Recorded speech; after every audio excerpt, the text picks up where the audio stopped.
If you're experiencing complications with your Samsung moisture sensor dryer, it could be the heating element. Let's dive into the steps on how to repair this issue with Mr. Quick Fix It. So first things first, you want to unplug this baby. Do not touch anything before you unplug the cord. Got it? All right. You want to remove these two screws back here. So not this one, but I remove that one and I remove this one. And after that, you want to give a nice tug on this thing. Just pull it up, straight up. All right, so I already got that one open. That's it for lifting the top. Now, there's going to be a screw here. One, and there's going to be another screw here. That's two, and another screw here. Three. So this one will attach to that one. So 1, 2, 3. Don't mess with these. And after that, you want to unplug this guy. It's very, very, very sharp edges around here. It's a lot of sharp edges. I would strongly suggest you wear a glove, especially when you are getting to plug this thing out and getting to the heater element.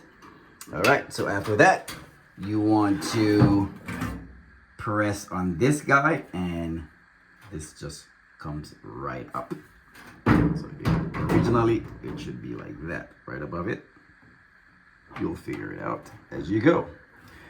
After that, you want to lift the door up and slide it to your left. So once again, it'll be up and slide to your left, and it comes right out. So I'll just put it back in there for you so you can actually see.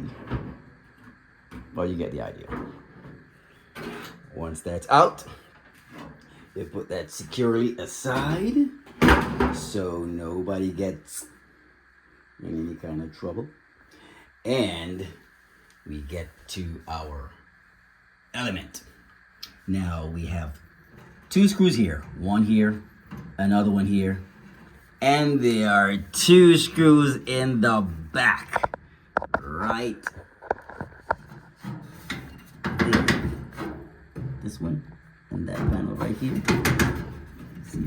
So that's, believe it or not, I believe is the hardest thing on getting this heater element out.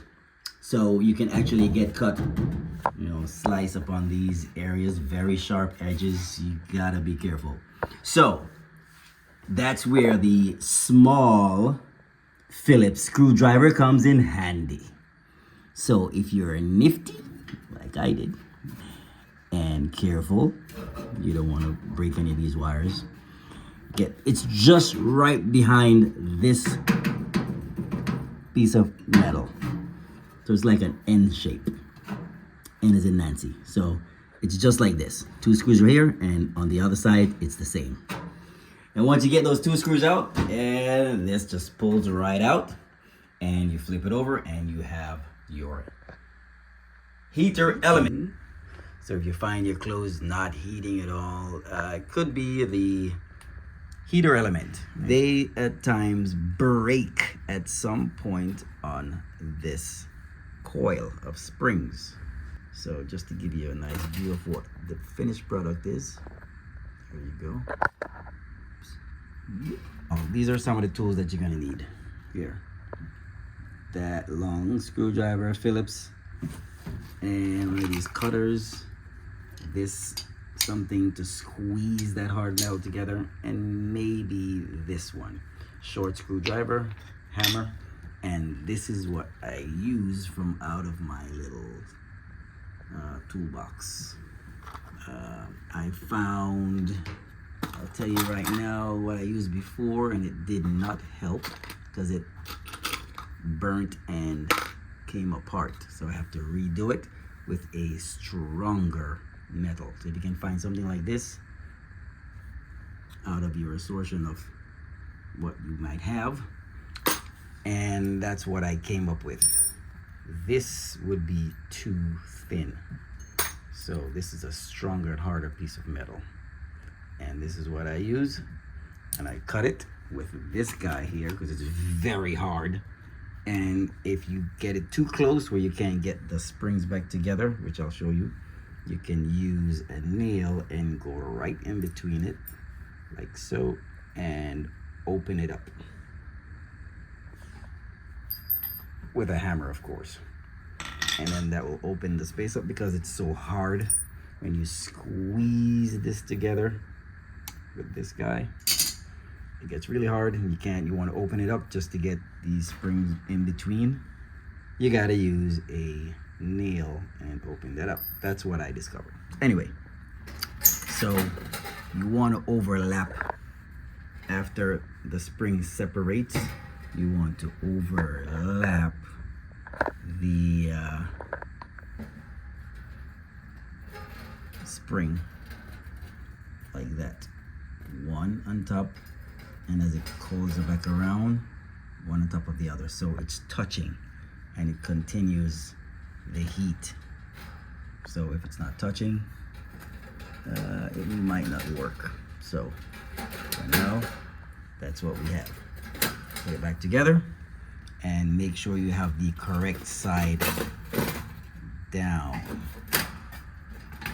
Got it? So put it back just the way you got it. And if you are able to open yours and get it back in there, that would be great. Simple. Make sure it's overlapping so the coil is touching each other, and clamp that metal as hard as you can without breaking anything. And this should last for a long time if it doesn't break again. If it stopped heating, that means it broke somewhere else, or that came apart again. The first one I did dried up and it actually looked like this. This was the first one I did. It was the same color as that, different material. It was smaller, burnt. And I had to replace it and get a stronger piece of metal, and there it is. So hopefully that helps. Now to put this back together, you just reverse the process of how you started. So you slip it in right there, and after you slip those in, there we go. Remember to plug that guy back in there. I forgot it once and I had to pull it back out. So yeah, these just snap right back in there, just like that. And you put your screw number 1, screw number 2, screw number 3, screw number 4, 5, and 6. And of course, the other 2 that goes in the back, 7 and 8. That's it, guys. Hope you have fun. Hey guys, just a quick update. It's been over a month and the dryer has been working just fine. So if this has been helpful, please go ahead and hit the notification bell for any new videos. Also, please share and subscribe. See you on the next hack. Mr. Quick Fix It out.